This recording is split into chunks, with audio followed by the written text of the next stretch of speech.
अस्सलाम वालेकुम। आज का हमारा लेक्चर जो है हम डिस्कस करेंगे foreign direct investment challenges written by mister Ehsan Malik. Basically वो ये बात करने की कोशिश कर रहे हैं, the crux of this whole opinion is that कि पाकिस्तान में फ़ॉरेन डायरेक्ट इन्वेस्टमेंट्स के लिए क्या चैलेंजेस हैं। एक उन्होंने कंपैरिजन किया है कि रीजन में फ़ॉरेन डायरेक्ट इन्वेस्टमेंट्स का ट्रेंड क्या है और जो ग्लोबल और रीजनल कंपटीशन है उसमें पाकिस्तान कहाँ स्टैंड करता है। पाकिस्तान बेसिकली एक डेवलपिंग इकोनॉमी है और डेवलपिंग इकोनॉमीज़ के लिए फॉरेन डायरेक्ट इन्वेस्टमेंट्स बहुत ज़्यादा इंपॉर्टेंट होती हैं। चाइना की growth is totally dependent on the foreign direct investment जो उसने 1990s के अंदर अट्रैक्ट की थी। खैर, सबसे पहले हम डिस्कस करते हैं कि फॉरेन डायरेक्ट इन्वेस्टमेंट्स होती क्या हैं। Foreign direct investments in simple words वो इन्वेस्टमेंट्स जो बाहर की दुनिया से आपके मुल्क के अंदर होती हैं किसी भी सेक्टर में, ख्वाह वो टेक्नोलॉजी हो, ख्वाह वो हेल्थ हो, एजुकेशन और माइनिंग और एग्रीकल्चर, किसी भी सेक्टर में बाहर की कंपनीज, बाहर के इन्वेस्टर्स जब आकर आपके पाकिस्तान में पैसा इन्वेस्ट करते हैं तो हम उसको फॉरेन डायरेक्ट इन्वेस्टमेंट्स कहते हैं। अब रिसेंट डेज़ में एक बहुत बड़ी डेवलपमेंट हुई। एक P&G नाम से एक बहुत मशहूर कंपनी है, इनकी प्रोडक्ट्स आपने भी यूज़ की होंगी। ये बेसिकली सोप्स और शैम्पूज़ और different such kind of products ये प्रोड्यूस करते हैं। इन्होंने डिसाइड किया कि हम पाकिस्तान से एग्ज़िट कर रहे हैं, हम यहाँ पर मैन्युफैक्चरिंग नहीं करेंगे। बेसिकली अब ये करेंगे क्या, राइटर कहते हैं कि ये एक थर्ड पार्टी मैन्युफैक्चरर को हायर करेंगे पाकिस्तान में प्रोडक्ट्स की प्रोविज़न के लिए। ये नहीं होगा कि आपके पाकिस्तान में से इनकी प्रोडक्ट्स गायब हो जाएंगी, but yes they will not produce those products in Pakistan. So this is a death blow to economy of Pakistan. खैर, हम इसको डिस्कस करते हैं कि ओपिनियन में राइटर कहना क्या चाहता है। एक बहुत बड़ा फैक्ट एंड फिगर है जो इसके अंदर ओपिनियन के अंदर है, जो बहुत इंपॉर्टेंट है, जिसको आप पेपर के पर्सपेक्टिव से देख सकते हैं कि ऑन एवरेज पाकिस्तान की फॉरेन डायरेक्ट इन्वेस्टमेंट्स वो $2 बिलियन पर स्टैंड करती हैं। अगर हम कंपैरिजन करें with India, it stands near $44 billion and Vietnam $14 billion. ये एक रीजनल कंपैरिजन किया है राइटर ने। अब ये चार्ट बनाने का मकसद ये है कि to show you that how you have to use this fact in your exam. अगर कोई भी क्वेश्चन आता है इकोनॉमी के ऊपर, अगर कोई भी क्वेश्चन फॉरेन डायरेक्ट इन्वेस्टमेंट्स पे आता है, तो you have to draw this chart के डिफरेंशिएट करने के लिए कि पाकिस्तान की फॉरेन डायरेक्ट इन्वेस्टमेंट्स कहाँ पर स्टैंड कर रही हैं, इंडिया की कहाँ पर है, वियतनाम की कहाँ पर है। एंड फर्दर हम इसके चैलेंजेस जो राइटर ने लिखे हैं हम उनको डिस्कस करते हैं ताकि और क्लैरिटी हो कि ऐसा क्यों है। ये ऑन एवरेज 2 बिलियन है, लेकिन मैं आपको एक चीज़ बता देता हूँ कि जो हमारी लास्ट ईयर की जो इन्वेस्टमेंट्स हैं वो $1.79 बिलियन हैं लास्ट फिस्कल ईयर्स की, according to economic survey of Pakistan. So you have to remember these facts. This is the one of the most important thing in this whole write up. हम discuss करते हैं कि इसके challenges क्या हैं। ये मैंने आपको बताया कि एक मल्टीनेशनल कंपनी है वो एग्जिट कर रही है। पहले शेल ने किया, Pfizer ने किया, टोटल एंड टेलीनॉर, ये कुछ ऐसी मल्टीनेशनल कंपनीज हैं जो पाकिस्तान को छोड़कर चली गई हैं। अब ये यहाँ पर मैन्युफैक्चरिंग नहीं करेंगे। अब चैलेंजेस क्या हैं कि पाकिस्तान में वीक जो है वो इकोनॉमिक इन्वायरमेंट है। Basically on a broader perspective ease of business environment Pakistan में एग्जिस्ट नहीं करता। ईज़ ऑफ बिजनेस इन्वायरमेंट एक ऐसा इन्वायरमेंट होता है जहाँ पर इन्वेस्टर, चाहे वो लोकल इन्वेस्टर हो चाहे वो फॉरेन इन्वेस्टर हो, उनको पर्टिकुलर एक सेफ़ इन्वायरमेंट प्रोवाइड किया जाता है कि भाई आप आएँ, आप हमारी स्टेट के अंदर पैसा इन्वेस्ट करें, हम आपके पैसे की श्योरिटी देते हैं कि वो कहीं भी ज़ाया नहीं होगा, हम आपको हर वो फैसिलिटी प्रोवाइड करेंगे जो आपको ज़रूरत है आपकी कंपनी को प्रमोट करने के लिए। इससे होगा क्या, विन विन गेम होगी, स्टेट की भी जीतेगी और आपकी कंपनी भी इससे अर्न करेगी। So this win win game is generated by foreign direct investment. दूसरा जो है वो पाकिस्तान में टैक्सेस बहुत आए हैं। आपने सुपर टैक्स सुना होगा, पाकिस्तान में एक नया टैक्स इंट्रोड्यूस करवा दिया है। एनर्जी कॉस्ट बहुत ज़्यादा है comparative to India, China, Vietnam, Singapore, ये वो कंट्रीज़ हैं जो पाकिस्तान से कम कॉस्ट पे एनर्जी प्रोवाइड करती हैं। Bangladesh is also there. Unfair competition in informal economy. Pakistan के अंदर एक बहुत बड़ा कल्चर है कि जो हमारे पॉलिटिशियंस हैं वो अपने रिलेटिव्स, अपने जो करीबी जो फंड करते हैं उनके इलेक्शंस को, उनको जो है वो सब्सिडीज़ देते हैं। इससे होता क्या है, आपके सेक्टर के अंदर, इकोनॉमिक सेक्टर के अंदर एक इम्बैलेंस क्रिएट होता है। उससे फॉरेन डायरेक्ट इन्वेस्टर्स भी जो हैं वो इनसिक्योर फील करते हैं। और एक बहुत बड़ा डायलेमा पाकिस्तान में ये है कि कभी इंटेलेक्चुअल प्रॉपर्टी राइट्स के ऊपर बात ही नहीं की जाती। फॉरेन इन्वेस्टर्स के सबसे बड़ा कंसर्न ये होता है कि जो हमारे इंटेलेक्चुअल प्रॉपर्टी राइट्स हैं उनको प्रोटेक्ट कैसे करेंगे। And the one cherry on the top के फॉरेन एक्सचेंज रेट्स। आप देखते हैं कि रोज़ स्टेट बैंक जो है वो एक रिपोर्ट पब्लिश करता है कि जी आज डॉलर की प्राइस ये है, कल डॉलर की प्राइस ये थी, आने वाले दिन में फ़लाँ है, उससे अगले दिन ये हो जाए, क्योंकि इतनी फ्लक्चुएशन है करेंसी में कि जो इन्वेस्टर हैं वो इनसिक्योर फील करता है।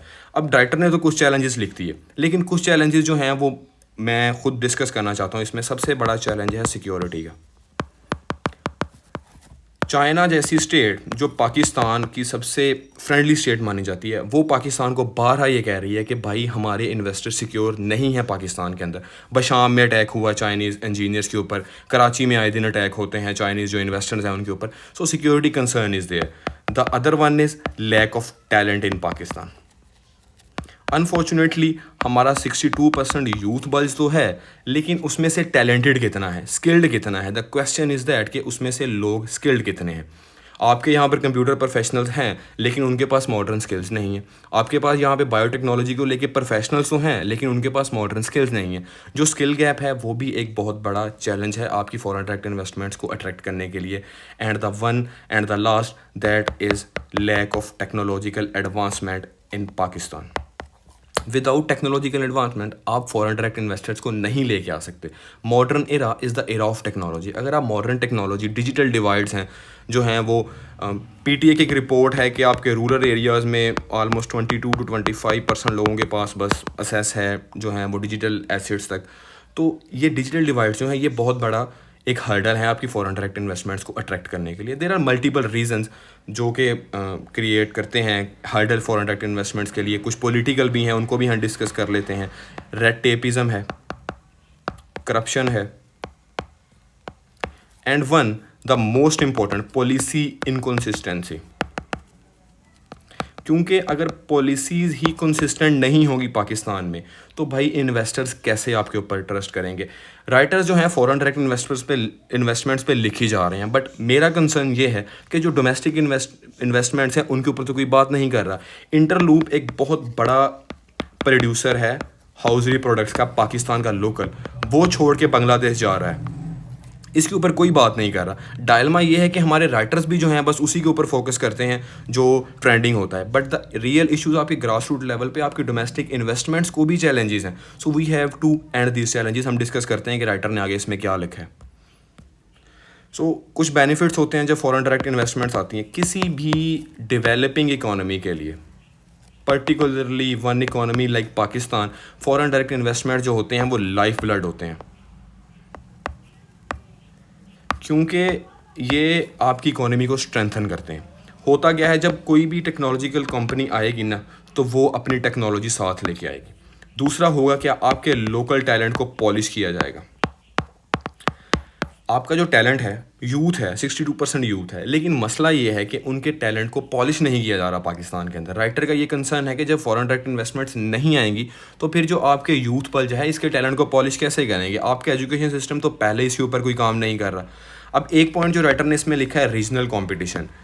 इसमें वियतनाम की एग्जाम्पल लिखी है, चाइना की एग्जाम्पल लिखी है, इंडिया की एग्जाम्पल लिखी है कि अगर आपको इनके साथ compete करना है फॉरेन डायरेक्ट इन्वेस्टमेंट्स के रिलेटेड तो आपको फिर काम करना पड़ेगा। आपको मल्टीनेशनल कंपनीज जो हैं उनकी रिक्वायरमेंट्स को फुलफ़िल करना पड़ेगा ताकि आपकी स्टेट के अंदर फॉरेन डायरेक्ट इन्वेस्टमेंट्स आएँ और बेहतरी हो। कुछ वे फॉरवर्ड्स फॉरेन डायरेक्ट इन्वेस्टमेंट्स के ऊपर जब हम बात करते हैं, जब भी क्वेश्चन आए तो आपको इन दो एस्पेक्ट्स को इम्पोर्टेंट हैं, इनको आपने याद रखना है। SIFC special investment facilitation council और आपके 13 special economic zones under CPEC, ये आपकी बैकबोन है फॉरेन डायरेक्ट इन्वेस्टमेंट्स की। SIFC एक सिविल मिलिट्री कोऑर्डिनेशन है। इसके अंदर जो है वो आप अट्रैक्ट करेंगे गल्फ़ कंट्रीज़ को इन्वेस्टमेंट्स के लिए कि आप आएँ हमारे यहाँ पर इन्वेस्टमेंट करें और हम आपको जो है वो फैसिलिटीज़ प्रोवाइड करेंगे। लेकिन राइटर कि फिर वही बात है कि जब चैलेंजेस हैं तो फिर आपका SIFC, आपके स्पेशल इकोनॉमिक जोन्स, आप इनको टैप कैसे करेंगे। You need to sort this issues. अब सोल्यूशन जो मैं अपनी तरफ से देना चाहता हूँ, क्योंकि इंपॉर्टेंट होते हैं, जब भी कोई इशू हम डिस्कस करते हैं तो we need to end up it on a positive note. सबसे पहले तो हमें पॉलिसी इनकन्सिस्टेंसी को ख़त्म करना है। वो हम कैसे करेंगे, हमें एक चार्टर ऑफ इकोनॉमी लेके आना है कि भाई जब भी पॉलिटिकल इंस्टेबिलिटी हो पाकिस्तान में, एटलीस्ट इकोनॉमिक स्टेबिलिटी श्योर हो। चार्टर ऑफ डेमोक्रेसी की बात तो होती है, but why isn't there any charter of economy. उसके बाद जो है हमें एजुकेशन सेक्टर को बेहतर करना है ताकि यूथ जो है हमारी वो टैलेंटेड हो। उसके बाद हमें जो है वो ई गवर्नेंस लेके आनी है ताकि रेड टेपिज्म ख़त्म हो। उसके बाद हमने एक और काम करना है, वो ये है कि हमने अपने एनर्जी क्राइसिस को ओवरकम करना है, क्योंकि जब तक एनर्जी क्राइसिस रहेगा तो फॉरेन डायरेक्ट इन्वेस्टमेंट्स नहीं आएंगी। And the most important one, हमें अपने सिक्योरिटी इश्यूज़ को सॉर्ट करना है। आए दिन आपके यहाँ पर जो हैं वो सुसाइड अटैक्स हो रहे हैं। तो हाउ कैन यू इमेजिन कि कोई भी फॉरेन डायरेक्ट इन्वेस्टमेंट्स आएंगी, कोई भी इन्वेस्टर ट्रस्ट करेगा कि पाकिस्तान में हम जाते हैं, इन्वेस्टमेंट करते हैं, हमारे जो हैं वो प्रोडक्शन प्लांट सिक्योर होंगे, हमारे प्रोड्यूसर सिक्योर होंगे, हमारे इंजीनियर्स को सिक्योर होंगे। जान से ज़्यादा इंपॉर्टेंट किसी भी इंसान के लिए कुछ नहीं होता। रिसेंटली एक डेवलपमेंट हुई थी जब श्रीलंका से आए हुए एक फैक्ट्री के मैनेजर को जला दिया गया था जो है। तो इस तरह के इंसिडेंट्स होते हैं, ये एक डेथ ब्लो देते हैं। अब पाकिस्तान की इकोनॉमी के लिए ये इंपॉर्टेंट है कि हम फॉरेन डायरेक्ट इन्वेस्टमेंट्स को अट्रैक्ट करें ताकि हम एक फ्लरिशिंग इकोनॉमी बन सकें। पाकिस्तान के पास बहुत ज़्यादा पोटेंशियल है, हमारे पास यूथ बल्ज है, हमारे पास सब कुछ है, लेकिन जो नहीं है वो स्टेबिलिटी नहीं है। Once we are a stable state we will attract foreign direct investments. क्योंकि हम देख रहे हैं कि दुनिया के अंदर ट्रेड वॉर चल रही है और पाकिस्तान के ऊपर सिर्फ 19% टैरिफ है। तो ये भी एक विन विन गेम है पाकिस्तान के लिए, लेकिन we are still unable to utilise this thing. और एंड पे हम ये डिस्कस करते हैं कि ये आर्गूमेंट्स हम यूज़ कहाँ पे कर सकते हैं। अगर इकोनॉमी पे क्वेश्चन आए then we can use it. अगर सिक्योरिटी पे आए then we can use it. के सिक्योरिटी डायलमा है, उस वजह से फॉरेन डायरेक्ट इन्वेस्टमेंट्स नहीं आ रही। फॉरेन डायरेक्ट इन्वेस्टमेंट्स नहीं आ रही तो इकोनॉमी वीक हो रही है। So security is directly link to economy of Pakistan. Economy में आए तो foreign direct investments are I believe that one of the most important argument which you need to mention. And education sector के ऊपर भी जब भी आपको कोई भी चैलेंजेस लिखने हो तो आप लिखें कि टैलेंटेड यूथ को पॉलिश नहीं कर पा रहा है एजुकेशन सिस्टम, जिसकी वजह से फॉरेन डायरेक्ट इन्वेस्टमेंट्स नहीं आ रही, जिसकी वजह से आपकी स्टेट जो है वो फ्लरिश नहीं कर पा रही। सो this is how you link the ideas कि एजुकेशन नहीं तो टैलेंटेड यूथ नहीं, वो नहीं तो फॉरेन डायरेक्ट इन्वेस्टमेंट्स नहीं, फॉरेन डायरेक्ट इन्वेस्टमेंट्स नहीं तो आपके जो हैं वो कंट्री फ्लरिश नहीं करेगी। अब राइटर ने बहुत सारी चीज़ों के ऊपर बात की, बट एक चीज़ आई बिलीव के मिस कर दी, वो था कि इसके इम्पैक्ट्स क्या होंगे। The impacts will be unemployment, Pakistan का जीडीपी ग्रोथ जो है वो कम होगा, और पाकिस्तान का जो टेक्नोलॉजिकल रेवोल्यूशन ई पाकिस्तान का इनिशिएटिव है अंडर उड़ान Pakistan, that will be under water. So this was the whole crux and discussion of this our opinion foreign direct investment challenges in Pakistan।